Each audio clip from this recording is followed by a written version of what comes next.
Assalamualaikum warahmatullahi wabarakatuh. Perkenalkan kami dari kelompok 2, calon guru penggerak angkatan 9 Kabupaten Sambas yang akan melakukan praktik coaching untuk memenuhi tugas demonstrasi kontekstual modul 2.3. Adapun kelompok kami yang beranggotakan saya sendiri, Mustaqim, berperan sebagai supervisor. Dan saya, Heri Sasmita, bertugas sebagai coach. Terakhir saya, Wiwi Yuliani, berperan sebagai coach. Selamat menyaksikan. Assalamualaikum Pak Heri, bagaimana kabarnya hari ini? Waalaikumsalam Pak, Alhamdulillah sehat. Bagaimana kabar Bapak? Alhamdulillah juga sehat. Oh iya, hari ini Bapak akan melakukan coaching dengan Ibu Wiwi ya? Ya, betul Pak. Oke, nah sebelum Bapak melakukan coaching, saya senang bertemu Bapak hari ini. Nanti saya akan ikut hadir dalam kegiatan coaching dan saya akan mengamati langkah-langkah yang Bapak lakukan sesuai dengan rubrik penilaian yang ada. Apakah coaching yang dilakukan itu sudah sesuai dengan alur cerita atau belum? Bagaimana coach memberikan pertanyaan berbobot berdasarkan kata kunci yang disampaikan oleh coach dan bagaimana respon coach terhadap pertanyaan yang disampaikan oleh coach. Jangan sampai lupa juga Pak, nanti coachingnya harus sesuai dengan prinsip coaching ya, proses kreatif dan memaksimalkan potensi. Baik Pak, bisa saya pahami. Oke, kalau begitu kira-kira kompetensi apa yang akan Bapak kembangkan dalam sesi coaching kali ini? Terima kasih Bapak. Kompetensi yang akan saya kembangkan dalam sesi coaching kali ini adalah present Pak, kehadiran penuh, mendengarkan aktif dan memberikan pertanyaan yang berbobot. Seperti itu Pak. Oke, kompetensi coaching itu kan ada 3 ya, seperti yang sudah Bapak sampaikan tadi. Jadi kompetensi manakah yang akan Bapak fokuskan untuk saya amati nanti? Saya berharap Bapak dapat memperhatikan cara saya mendengarkan aktif dan cara saya memberikan pertanyaan-pertanyaan yang berbobot, Pak. Oke, baik. Bagaimana menurut Bapak sejauh mana tingkat kemampuan Bapak dalam hal ini? Saya merasa kemampuan saya dapat menjadi lebih baik, Pak. Itu berkat sering latihan coaching, Pak. Dengan meningkatkan keterampilan ini, saya yakin bisa lebih baik dalam proses coaching yang saya lakukan. Oke, bagus sekali ya Pak. Saya yakin Bapak nanti dapat melakukannya. Kira-kira apa indikator pencapaian dari pengembangan yang dilakukan Bapak? Saya akan melihat apakah coach sudah bisa mencari solusi dan membuat rencana aksi atas permasalahan yang dihadapinya, Pak. Ya, baik sekali Pak. Apa nanti harapan Bapak dari observasi kita ini? Saya berharap observasi ini memberikan umpan balik yang membangun untuk membantu meningkatkan kemampuan saya, khususnya dalam mendengarkan aktif, mengajukan pertanyaan yang berbobot. Itu, Pak. Baik Bapak. Terima kasih atas jawabannya. Silahkan Bapak melakukan proses coaching. Saya akan mengamati. Lakukan dengan sebaik-baiknya. Nanti setelah proses coaching kita akan ngobrol-ngobrol lagi ya Pak. Terima kasih. Assalamualaikum. Siap Pak. Waalaikumsalam. Assalamualaikum Ibu. Bagaimana kabarnya hari ini? Waalaikumsalam, kabar saya baik Pak. Kalau Bapak sendiri bagaimana kabarnya? Alhamdulillah baik juga Ibu, sehat. Ngomong-ngomong bagaimana perasaan Ibu menjelang sesi coaching ini? Begini Pak, ada hal yang masih mengganjal di hati saya Pak. Jadi perasaan saya agak sedih dan ada sedikit kecewa. Kita santai saja ya Bu, relax. Kita ngobrolnya mungkin kurang lebih 10 sampai 15 menit. Ada hal yang akan kita bahas lebih mendalam kali ini Bu? Ya, saya sebetulnya ada sedikit masalah tentang mata pelajaran yang saya ambil ya Pak, yaitu mata pelajaran IPA. Kemarin kan kami baru selesai PAS ya Pak ya. Jadi setelah saya koreksi, ternyata nilai murid saya ini banyak yang berada di bawah KKM atau tidak tuntas, begitu Pak. Baik, Sebelum kita masuk lebih mendalam untuk membahas topik tersebut, apa yang ingin Ibu dapatkan dari percakapan ini? Jadi saya ingin menemukan solusi Pak, agar murid saya banyak yang mendapat nilai tuntas atau di atas KKM. Baik Bu, dapat saya pahami tujuan yang Ibu inginkan ya. Menurut Ibu, apa penyebab nilai IPA mereka itu berada di bawah KKM atau dikatakan tidak tuntas? Seperti yang Bapak ketahui, pelajaran IPA itu kan ada fisika, biologi, dan kimianya ya. Nah, anak-anak ini sering kesulitan Pak mengerjakan soal IPA fisika karena mereka kurang menguasai konsep dasar perhitungan. Kalau untuk IPA biologinya juga begitu Pak, karena kan konsepnya hafalan ya. Jika anak-anak malas untuk membaca, tentu saja mereka akan kesulitan juga untuk menjawabnya. Berarti lengkap ya Bu, materi IPA. Itu ada hafalan, ada hitungannya. Jadi fokus Ibu kali ini ingin yang mana dulu? Fisika atau biologi?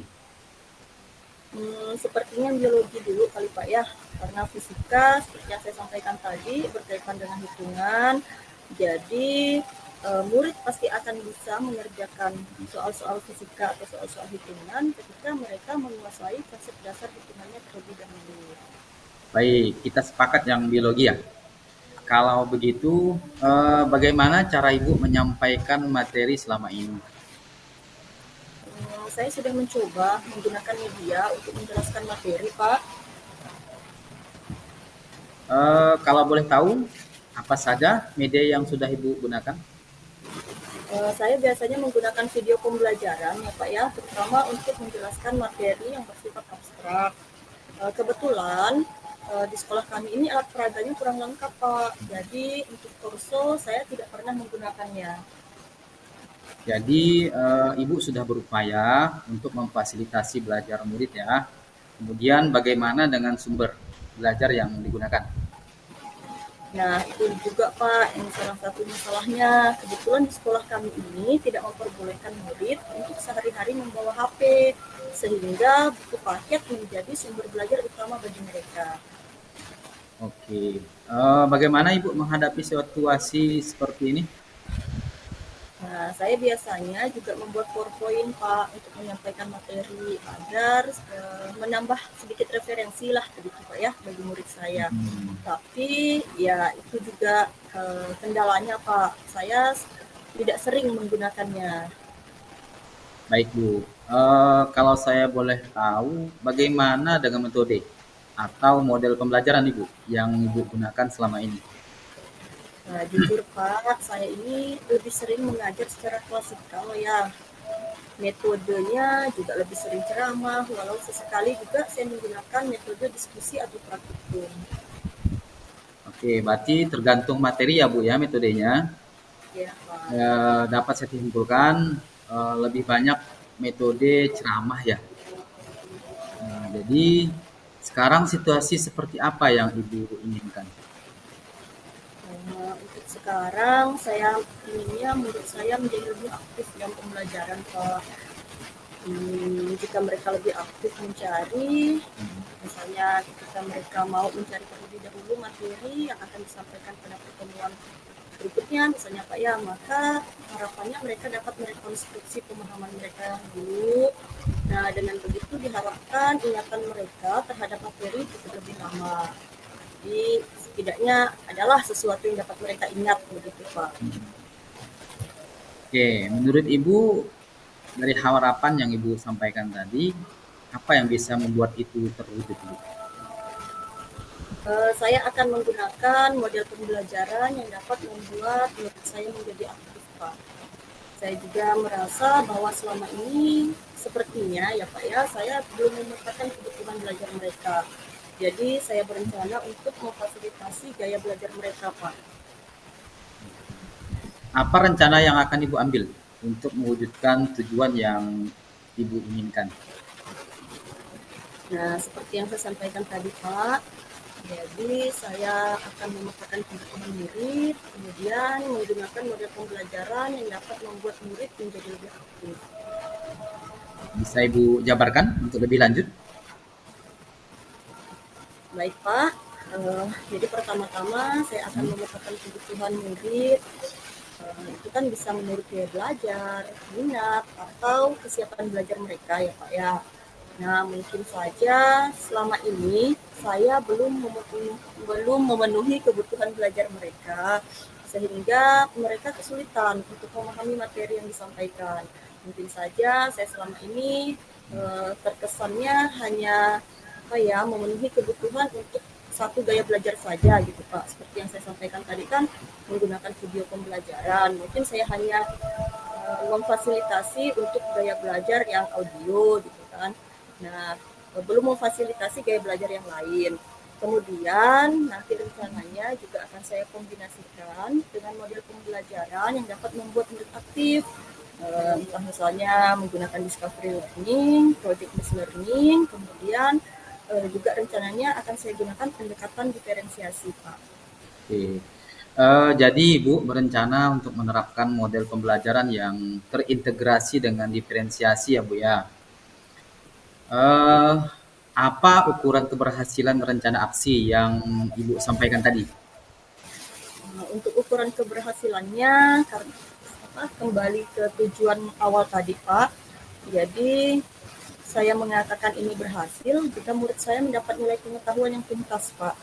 Nah, walaupun kita sama-sama tahu ya Pak ya, tolak ukur keberhasilan itu bukan cuma dilihat dari pengetahuannya saja, tapi untuk saat ini saya menginginkan hal tersebut. Baik Bu. Apa yang akan Ibu lakukan setelah sesi ini? Saya akan memetakan kebutuhan murid saya terlebih dahulu, mungkin Pak, dimulai dengan gaya belajar mereka, begitu. Kapan akan Ibu lakukan? Pada awal semester depan, Pak. Kemudian siapa yang akan Ibu ajak atau Ibu minta untuk mendukung mengenai hal tersebut? Sepertinya wali kelas mereka ya Pak ya, karena biasanya wali kelas itu di awal semester akan memberikan angket mengenai gaya belajar untuk masing-masing murid. Karena kebetulan di sekolah kami tidak ada guru BK-nya, sehingga hal tersebut yang mengcovernya adalah wali kelas mereka. Apa yang dapat Ibu simpulkan dari sesi ini?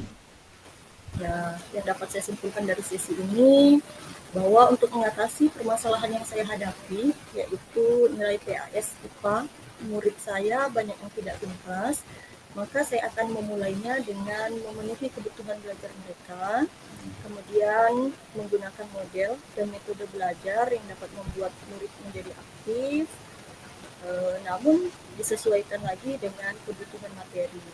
Nah, jika memungkinkan, saya akan menggunakan metode praktikum, terutama yang berbasis on-hands atau praktikum secara langsung, jadi murid melakukannya secara langsung, agar murid itu mengalami sendiri, atau nanti kontekstual lah, gitu Pak. Oke, baik sekali Bu, solusi yang akan Ibu lakukan. Saya yakin Ibu dapat mewujudkannya. Bagaimana perasaan Ibu sekarang? Uh, saya merasa lega Pak karena telah berbagi cerita dengan Bapak dan mendapat solusi dari permasalahan saya. Terima kasih saya haturkan kepada Bapak karena sudah bersedia meluangkan waktu untuk mendengarkan saya. Sama-sama Ibu, saya juga senang dapat membantu Ibu ya. Baiklah Bu, kita akhiri sesi ini, mudah-mudahan bermanfaat. Assalamualaikum warahmatullahi wabarakatuh. Baik Pak, waalaikumsalam. Assalamualaikum Pak. Alhamdulillah ya. Tadi Bapak sudah selesai melakukan sesi coaching dengan Ibu Iit. Bagaimana Pak? Apakah sesi coachingnya berjalan dengan lancar? Alhamdulillah Pak, tadi sesi coaching kami berjalan dengan lancar. Oke, terima kasih karena Bapak sudah menyediakan sedikit waktu untuk berbicara dengan saya. Saya ingin membahas tentang hasil observasi yang telah saya amati pada saat sesi coaching tadi. Baik Pak, silakan. Baik, bagaimana Bapak menilai sendiri performa Bapak pada saat menjadi coach tadi? Saya merasa bahwa saya telah melakukan dengan baik tugas saya sebagai coach. Itu Pak. Oke, apa yang sudah dilakukan pada saat melakukan coaching? yang menjadi indikator ketercapaian pengembangan yang diinginkan? Saya telah melakukan coaching dengan alur Tirta seperti menanyakan tujuan, melakukan identifikasi, membuat rencana aksi, dan melakukan tanggung jawab. Saya juga sudah menggali potensi dari coach dengan memberikan pertanyaan yang berbobot, Pak, kepada coach, sehingga coach dapat menemukan solusi atas permasalahan yang dihadapinya. Kemudian saya juga sudah menjadi pendengar yang aktif. Oke, kalau begitu boleh saya menyampaikan hasil pengamatan saya, Pak? Boleh sekali, Pak, silahkan. Saya senang mendapatkan masukan agar saya dapat menjadi coach yang lebih baik lagi. Oke, benar sekali apa yang sudah Bapak sampaikan tadi. Jadi dari pengamatan saya, Bapak sudah melakukan coaching sesuai dengan alur Tirta. Seperti menanyakan tujuan kepada coach, mengidentifikasi masalah coach, kemudian memancing coach untuk membuat rencana aksi, dan menumbuhkan rasa tanggung jawab kepada coach untuk menjalankan rencana aksinya. Kemudian Bapak juga sudah fokus kepada coach, sudah hadir penuh dalam sesi coaching. Pada saat memberikan pertanyaan berbobot, Bapak juga melakukannya sesuai dengan kata kunci yang disampaikan oleh coach. Bapak juga sudah memfokuskan coach untuk mengatasi masalahnya yang dirasa paling spesifik. Itu sudah sesuai dari atau lebih tinggi dari standar yang kita rujuk. Bapak juga sudah mampu menjadi pendengar yang aktif selama proses coaching berlangsung. Bagaimana pendapat Bapak mendengar ini? Alhamdulillah, kalau Bapak menilai saya sudah dapat meningkatkan kompetensi tersebut. Hal tersebut sesuai dengan percakapan kita di awal tadi ya, Pak. Sebelum saya melakukan coaching, bahwa saya ingin meningkatkan kompetensi mendengar secara aktif dan memberikan pertanyaan berbobot. Kemudian terima kasih, Pak, umpan balik dari Bapak. Oke, sama-sama Pak. Namun saya juga melihat ada hal-hal yang mungkin masih bisa Bapak kembangkan. Misalnya tadi saat alur Tirta bagian identifikasi. Saya mengamati Bapak memang sudah melakukan identifikasi terhadap masalah yang dihadapi coach, yang sebetulnya kalau merujuk ke standar seharusnya bisa Bapak gali lebih mendalam lagi agar rencana aksi yang diambil coach benar-benar spesifik terhadap masalah yang dihadapinya. Bagaimana menurut Bapak? Saya mengerti, Pak. Jadi saya akan berusaha untuk lebih baik lagi ke depannya, Pak. Terima kasih karena Bapak sudah mengingatkan saya. Oke, sama-sama Pak. Jadi dari diskusi kita ini, kompetensi apa lagi yang ingin Bapak kembangkan berdasarkan hasil coaching yang barusan Bapak lakukan bersama Ibu Iwi? Saya berencana akan lebih mengeksplor lagi pada alur identifikasi, sehingga rencana aksi yang diberikan kepada coach dapat benar-benar spesifik, Pak, sesuai dengan masalahnya seperti yang sudah Bapak sampaikan tadi. Kemudian saya juga ingin lebih jauh memahami coaching dengan alur Tirta, sehingga saya dapat menerapkannya dalam pembelajaran di kelas maupun saat berkolaborasi dengan rekan sejawat, Pak. Baik sekali Pak. Semoga kedepannya nanti lebih sukses lagi ya Pak. Terus kemudian kapan hal tersebut akan Bapak lakukan?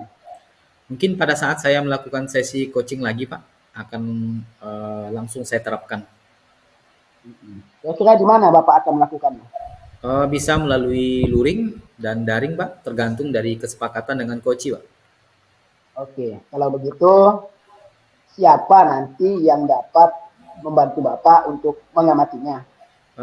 Saya ingin Bapak kembali membantu saya untuk mengobservasi performa saya saat melakukan coaching dengan coach. Apakah Bapak berkenan? Oke, baik. Saya sangat berkenan untuk membantu Bapak melakukan observasi lagi. Nanti silahkan saja Bapak hubungi saya kembali ya. Hasil catatan tadi sudah saya tuliskan dalam form supervisi akademik ya Pak. Jadi untuk keseluruhan performa Bapak dalam sesi coaching tadi sudah sangat baik. Alhamdulillah, Pak. Saya senang mendengarnya. Sekali lagi terima kasih atas umpan balik yang sudah Bapak sampaikan. Oke, sama-sama Pak. Nah, untuk yang terakhir ini Pak, apa yang Bapak dapatkan dari proses ini? Yang saya dapatkan dari proses ini adalah coaching dilakukan dengan alur tirta. Coach maupun coachee harus fokus selama sesi coaching berlangsung atau hadir penuh ya Pak ya. Kemudian coach juga harus sabar dalam mendengar dan dapat memberikan pertanyaan berbobot sesuai dengan kata kunci yang disampaikan oleh coachee. Baik, benar sekali yang Bapak sampaikan. Jadi terima kasih Pak atas waktu yang Bapak berikan untuk kita melakukan percakapan hari ini. Jadi saya rasa pertemuan kita cukup sampai di sini dulu. Saya akhiri. Assalamualaikum warahmatullahi wabarakatuh. Sama-sama Pak, saya juga berterima kasih karena Bapak sudah berkenan mengobservasi saya hari ini Pak. Waalaikumsalam warahmatullahi wabarakatuh.